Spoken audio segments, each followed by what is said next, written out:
I wanted to talk about something that I'm really excited about, the ink. Sure, yeah, we can talk about it. Because I haven't heard much about it. I really like the idea of you making your own ink, and how is that going through with the whole European? It's going well. It's stressful because in the EU it's just so many regulations. Mm-hmm. And I think that's one of the things that makes it the hardest. It's because every country has different regulations. And right now it's kind of at this crucial point. Mm-hmm. The EU has been researching pigments for the last 15 years. Right.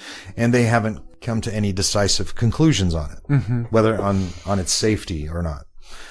So now they've passed it along to Board of Appeals in Helsinki. Mm-hmm. So, and that was in 2017? Yeah, I think 2017. So now that commission is looking at all the evidence that they've gathered over the last 15 years, and they're going to make a decision. But even then, it's like, you have countries like Portugal where there's no regulation. Mm-hmm. And then you have countries like Spain where it's individual ink caps. Really? They're doing that now? Yeah. And I think there's only 2 brands of pigment that are allowed to be sold in mm-hmm. Spain. Then you have Germany that has a lot of rules and regulations. Mm-hmm. But then if you go to Denmark, it's another set of rules and regulations and what's allowed and what's not. Mm-hmm. So what that does is it makes it really hard in the sense that there's been at least 3 or 4 different pigments that we've had to roll back because we're like, okay, we can't because now they've put that on this list and it could possibly in 2 years be illegal. Mm. So we don't want to start with this. So it's just been this, it's a tough time to be trying to put together a color palette to just release. Right. And, of course, it's like I wouldn't want to be doing this if I didn't feel good about it. So mm-hmm. it's like everything I want to check, double check. I send everything to 2-3 different labs to make sure that all the metal values and everything are lined up. Mm-hmm. Because even in that, man, there's 3 different types of testing right now. Switzerland uses one type of testing to find out if a pigment is carcinogenic or not. Mm-hmm. And Denmark uses another type of testing. Right. So what could show up in one doesn't show up in another. Mm-hmm. It's chaotic. Yeah. And in the middle of this, they're constantly trying to I'll give you an example. There's 2 different types of greens that are commonly used in tattooing. One of those has been made illegal in the EU. Mm-hmm. The reason is because they say that one bottle will have 60 milligrams of nickel. So a 4-ounce bottle will have 65 milligrams of nickel. So Germany has seen that as illegal. Okay. What they don't study is how much of that actually goes into your skin. Mm. There was a test done where they tattooed an area of skin 910 centimeters squared. What they have discovered from that is that the amount of pigment that's in there, or nickel, mm-hmm. is about as much as you would get from eating a walnut. Huh. So now that puts everything into perspective. Mm-hmm. Because it's like, well then, why are you outlawing or banning this pigment? And not walnuts. Yeah. Or coffee. Because it's the same. Mm-hmm. So I feel like there's a lot of misinformation. There's, I've read some of these case studies where they talk about these pigments shouldn't be allowed because in use, this is how much copper or how much this, will be in it because 1 centimeter of skin is 2 mLs of pigment. And I'm just like, that's impossible. Yeah. It's like an ink cap. Yeah. In 1 centimeter, that's not. No, how much is going in there? I don't feel like oftentimes that the tests match up to what we see every day. Talking with different people, trying to understand a little bit about what's going on. Right. Yeah, and it's strange to me because the variety of pigments that we use is not vast. I would feel like we could finalize something or from a list without giving out too much information. Sure. Just being able to kind of just the EU, like the European Union, just kind of figuring out what is available, what is acceptable. Yeah. But I guess this is what we're dealing with now is them trying to figure out that portion. Exactly. Yeah. But in that process, I just think that a lot of the things that or a lot of pigments that have been made illegal, if they probably actually went and studied how much was actually involved in tattooing, I think that they wouldn't see much of a risk involved. I mean, after 15 years, you haven't found evidence that suggests that there is a threat. Right. I think that says a lot. Yeah, and I don't know how many people that have died that they could actually say highly tattooed people, this was the cause of their sickness. Yeah, or for sure. And I mean, it's like, if you start like going down the rabbit hole, like, I have where I've gone into so many studies, man, and you look at colorants and everything that they're putting in foods, white. Yeah. That it's in toothpaste. It's in frosting. So many things, dude. Yeah. Cheese. Yeah. and you look at the, dude, I mean, even like crazy fucking chemicals like sodium hydroxide that they put in food. I mean, it's like the most corrosive substance that we know of. But it's found in a lot of foods as a base for pH. There's so many chemicals that are used that to me, when I think about like, right, and you're trying to like worry about the walnut amount of green that's inside of it, just doesn't seem really feasible. No. I think that there's people that have very good intentions and all of that and whatever, but at the same time, I can't help but to think that after 15 years of study, the whole study in itself has created a lot of jobs. Yeah. My conspiratory mind is thinking like maybe it's a way to kind of lessen the amount of tattooing going on as well. I don't know if that's I think it's more, personally, I think you're right. I think that there is, I'm also very much into conspiracies. I think that they figured out, I've read some of these studies and they talk about how like banning certain things isn't the way to go. Like, they don't want to get too restrictive because the new legislation would basically make 4,000 chemicals illegal in tattoo pigments. And they're like, just the one that they had from 2008.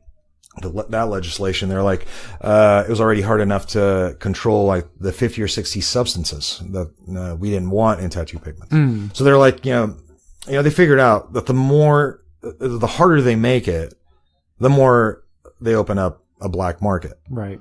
And which they don't want that either. I think that at some point, personally, I feel like it kind of becomes this, like, how do we profit from it? Because these people are also working for pharmaceutical companies. Right.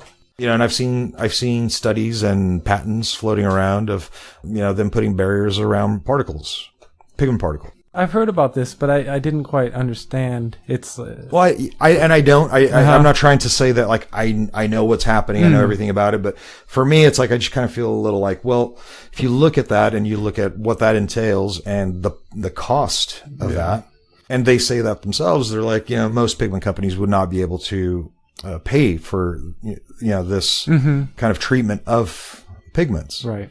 So who can? At some point, my concern is that you're going to have these pharmaceutical giants that are going to step in and be like, well, we can. Is that good? Is that bad? Or I think only the future will tell. Right. I just personally don't think that there is that much to be concerned with at this point. I mean, a lot of the pigments that we're using today have been used for decades. Yeah. Yeah, I agree with you. It seems kind of like, in the state, like marijuana is becoming legalized in different states. But the whole thing with that is like once it became legalized, all the taxes and all the rules and regulations that were put in upon it brought it to a point where it cost so much to grow. Yeah. And then on top of that, because the market was flooded, all the prices went down as well. So it was just like people can't survive growing anymore. And I can see like a parallel of that. Like if too much of the government gets involved with that, then it could possibly interfere with the sellers where a bottle of ink wouldn't be affordable, No, for sure. Personally, again, maybe I'm just a conspiracy theorist, but I do believe that pretty much any decision that governments make nowadays, especially nowadays, it's directly correlated to what large companies want. And then when you start looking at it through that scope, then you start to understand why there's certain interests in certain industries that wasn't before. Right. If you look at some industries and how much they've grown in the last 10, 15, 20 years, where before they didn't see any financial gains, now they're like, wait a minute, maybe there is. Right. And now that creates a whole new animal. Because, of course, you got companies that can push their weight around and make money off shit, and so they're going to do it. Yeah. That, like you said, I mean, I think cannabis is a good example of that. I remember, having conversations with friends of mine where they're like, doesn't make sense. Why is weed illegal and tobacco's not? And I'm like, well, because it's easy to tax tobacco. It's hard to tax marijuana because tobacco, if you're a grower or if you're a smoker, got to fucking grow a lot of tobacco, man. Like a lot. You got to have some fields, yeah? Right. Where cannabis, if you grow 3 plants, you're good for the whole year. So that makes sense for somebody to try to go that route. Right. So that's where they're like, yeah, and how do we do that? Because if you can just grow this in your own house, how do we control that? And I think now that they've started to figure out how they would be able to control it, then they're like, no, we can push it through. And yeah, it's like Portugal. I was also super excited because it was going to be the first country in Europe to legalize growing cannabis. And then when you start looking at what they're proposing in Congress, you're seeing that, you know, the licenses are 200,000 euros. So it's like, who can afford that? Exactly. Yeah, I think you would make more money off it being legalized, where you can tax it and put all these regulations on it, than having to go out and pay officers to bust. Sure. And incarcerate people and spend money there. Yeah. You know, now you're making money off of it. I'm gonna quit tattooing and start making laws. Totally, man. Be a lobbyist. Yes, there we go. It's like, you know, back in the day, the mafia used to go to jail for that. It's like they pay all these money to like senators and shit to like pass certain laws for them. Yeah, you know, that was called dirty. That was a dirty thing to do, and now they're called lobbyists. Yep. That's exactly what they do. Oh, how things have changed. I heard somebody say like something about you know, the United States of 50 years ago would go to war with the United States of now. Yeah, very possible. Yeah, for sure. Well, let's change the subject. We're going down the rabbit hole. We'll talk shit later. So as far as like, I guess like a marketing date, it's in the air right now. It is. Well, we're shooting. I mean, we've had quite a few, and so I don't want to. You know, but we're shooting for this summer. Great. We're very, very close. And we just kind of been toying back with and forth. At first we were like, let's just put out all the pigments, but now we've kind of been like, let's just start with 1 or 2. And then we'll slowly introduce the others. Yeah. Just the ones that you already know are secure. Yeah, exactly. With the EU and all the regulations. Well, it's like all the ones that we had were secure. They pass all the testing from CTL. But once it comes up as a code that they're like, possibly, when I read this appeal. Yeah. Then that made me worried because I was like, I don't want to start with this. And then in 2 years, they decide that they're going to make it illegal. And then I got to roll this back. And then I'm going to hear tattooers like, it's not the same as it was before. Right. Yes, I don't want that. So, but that's good. I think it's better on your part to be patient and make sure it's all tight around the board, you know, just. Yeah, man. It's like, you know, I'm not in a rush. I want it to be right. I've been wanting to do this for a long time and, I'm not in a rush. Do you have any like thing that kind of got you into this curiosity to start making your own pigments? Yeah, I mean, it's like a long time ago with Phil. I mean, you know, before Old Gold came out, like Phil and I were constantly searching for that red, and then we found it. And at that time, you know, we were going to possibly even do Old Gold together, but I was moving away. So I thought like, well, do your thing. I don't know what's happening because I was moving to Europe. I didn't know if I was going to be able to be going to Florida every 2 months or whatever. Sure. I've always had that in the back of my head, and I've always had that interest in finding out what's in it. Because when clients would write me and be like, you know, are the pigments safe? Or, of course, like to the, you know, best of your knowledge. Sure. You're like, yes, they are. But essentially, it's a trust in a company. That's one of the things that I kind of want to remove, is that I want it to be transparent. And I think the tattooer should know what's in it. Sure. All the ingredients. So that to me is really important. And I think what triggered it was here in Holland, every year the government was coming out and talking about how tattoo pigments cause cancer. It's a small place. So I kept hearing this. Like if I step into a cab, the cab's like, oh, what do you do? Tattoos? Oh yeah, I heard they cause cancer. You're like, fuck, man. So then I thought like, all right, well, I'm going to contact the government and find out what they know, why they're saying that, you know, tattoo pigments cause cancer. So then they told me that they had done studies in 2003 on pigments. So I asked them if they could send me that list. So they send me the studies. And I started going through that list and figuring out what all the color index numbers were for the pigments that they sent. Sure. And what I started to find out was that a lot of the pigments that they were actually saying to us, like, this is what you should use because these are okayed by the government here and whatever and are allowed to sold, were also the same color index numbers that on that study they were saying we should not use. Huh. Since it was contradictory, I contacted them again and I was like, what's going on? I sent them photos of things and I was like, it doesn't match up. So I'm just trying to figure it out because if you're going publicly and telling people that it causes cancer, but yet you're telling us to use these pigments, then what's happening here? Right. It really hurts tattoo shops here. I mean, we're talking like 40% decreases in the amount of clients that come through. Since you've been here or since I've been here, like every year, like it'll happen then towards like middle of the year, it seems like people kind of forget about it and you start seeing people coming back in. But it's like once this shit hits, dude, it's like, fuck. Like a huge drop in clients. Interesting. And I just don't think it's fair to do that without actually having a backup. Like, here's our evidence. Right. And also how you word things. It's like, has there been pigments in the past that had carcinogenics? Of course. Yeah, sure. And since 2008, governments have been working really hard and companies have been working really hard because I think that's also, I think very often, even tattooers with certain brands of pigments that they might not like or whatever, they're like, oh, they're shitty or whatever. But if you look at the files and you look at what these pigment companies are doing, they're trying to change the shit once they tell them like, hey, we found this in there, or now the new study shows that shit's got, carcinogenics. You see that they make those changes. Right.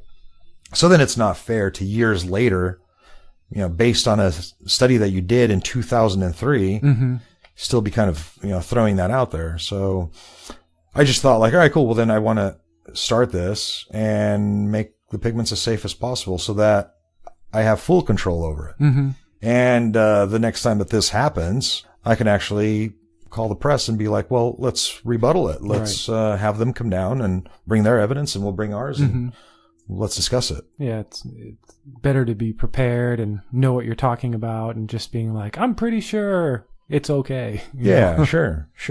And it's like, it's like, again, man, it's like pigments have been being mixed for so long. I don't see anything wrong with it personally. I know that government regulations do. I also realize that sometimes, if a person doesn't know what they're doing and they're mixing pigments in their house, there's bacterias, there's funguses that can develop. I understand all of that. Yeah. But, for the most part, it's like a lot of the pigment companies that you have out there, they are trying to do their best. So I'm really not judgmental in regards to that. Sure. Yeah. I just want to be very transparent with the public and that's good. Yeah. I really can't wait until they come out. That red is crazy. It's beautiful red, but I can't wait to see the rest. Yeah, I'll be super excited to see friends of mine using it, and I can't wait for that. Yeah. Awesome.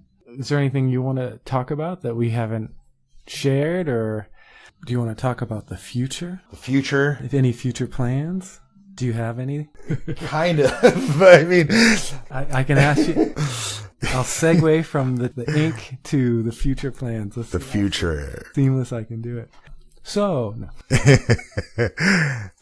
Again, I'm really excited for the ink to come out. Before we wrap it up, I guess, do you have any kind of future endeavors or plans other than all the million other things that you're doing at the current moment?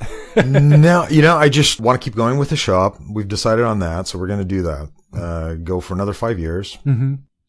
And I think probably at the end of that, between another 5 to 6 years, start thinking about possibly moving back to Portugal. Nice. Yeah. So, we'll see how that goes. So were you thinking of going to maybe open up another shop there, or would you do like a private? I would do a private. Yeah. My idea, if everything goes well, would be to do something similar to what my brother did, which is buy a bunch of land there. And build a house, but build a studio and a guest house on the property. Right. So that way I can have people fly in. They can stay in the guest house. I can tattoo them there. Very cool. Just have a more even chiller, sunny experience. It was funny. There was a period where I was getting tattooed by a bunch of people, and they all had a private studio, and it just was so nice to kind of like go and you kind of create your own environment. I mean, not like you haven't created your own environment here, but Sure. there's something a little bit different where you know somebody's not going to be calling or walking through the door. And Yeah. I know that the times that I was getting tattooed by Chris, it was very much more intimate in the sense of like just chilling, not having to worry about what you're talking about. And Yeah. you really kind of create something different for the client. And, Absolutely. And it had a huge effect on my experience getting tattooed. Yeah. Yeah.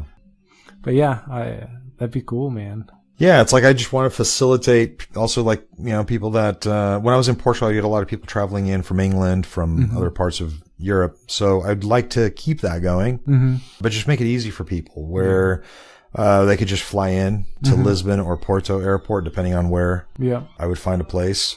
And then they could just stay in the property, like without having to worry about finding a hotel or booking or whatever, But you have a lot of people flying here anyway, so I don't think it would be much of a thing to ask those same clients to come to Portugal. No, it's like I think that when I was in Portugal, it was actually easier. Like some clients would go more often because it was so cheap. I mean, like right next to where I had the shop in Portugal, I had a private studio there for a year. Yep.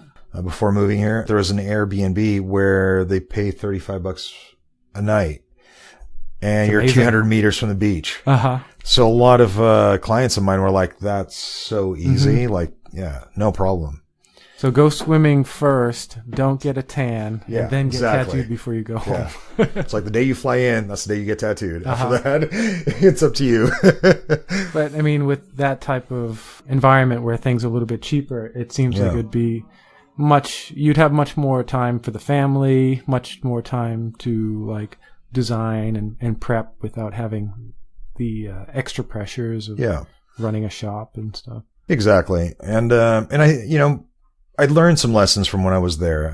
It's a beautiful country, great food, people are great, but they don't have money, or there's not a lot of money. What I want to do before I go there is basically set myself up in a situation where I'm not so dependent on tattooing to pay my rent. Like I hope that at least the majority of my rent would be already paid or paid. Right. So yeah, I'm looking at a lot of different possibilities, like building my own place, the tiny house movement. Like, I'm looking at a lot of different possibilities so that, I'm not stuck paying something for the rest of my life, because if I can charge a low enough money to where I can survive, I'm totally fine with that. Like, I never got into tattooing to become wealthy. I just want to tattoo.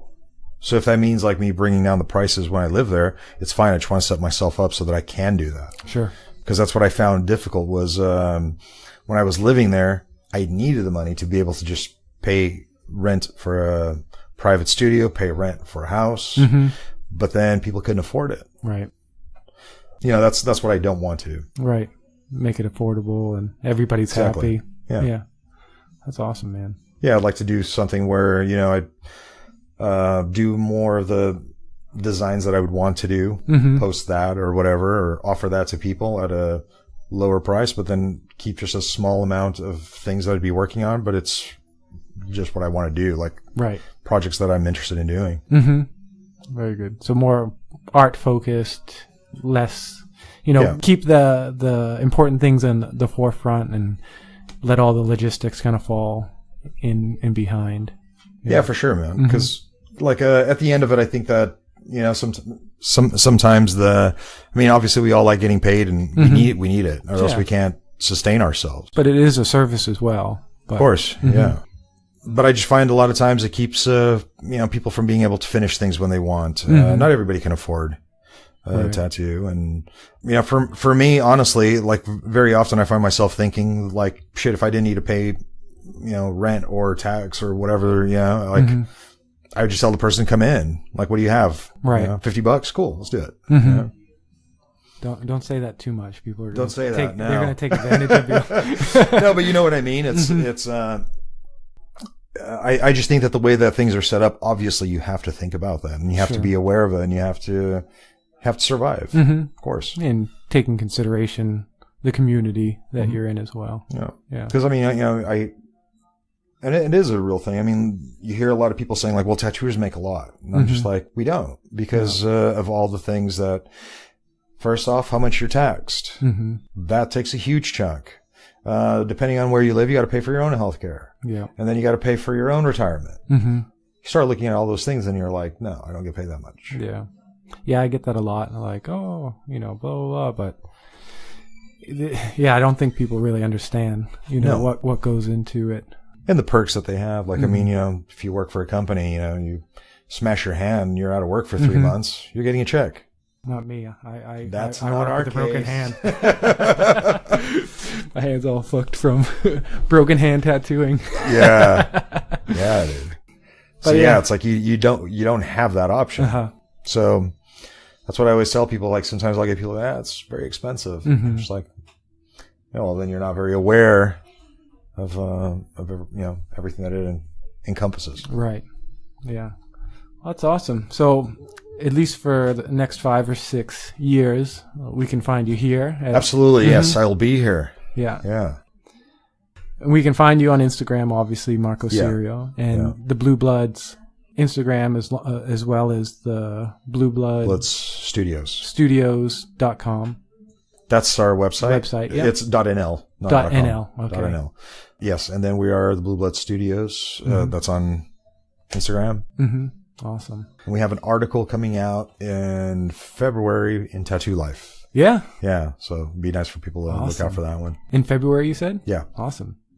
I would look out for that. Do you think I'll be able to get it in Denmark? I think so. Yeah. Well, you know, I've noticed that sometimes some magazines are different in different countries, so I wasn't sure. Yeah. Awesome, man. Thank you again. Thank you. I love all the information you gave us, and I learned, you know, a lot about the laws here. Crazy laws. Super appreciative working with you in the past, getting to hang out with you, and getting to watch your work. Man. I appreciate you coming down here and doing this. It's been great, man. Definitely. All right. Thanks, and we're done. All right. Thank you so much. Thank you, dude. Wonderful. You did great, man. Oh, thanks. I'm sweating. Me too. It's intense. It is intense. You're right. But it's funny like that.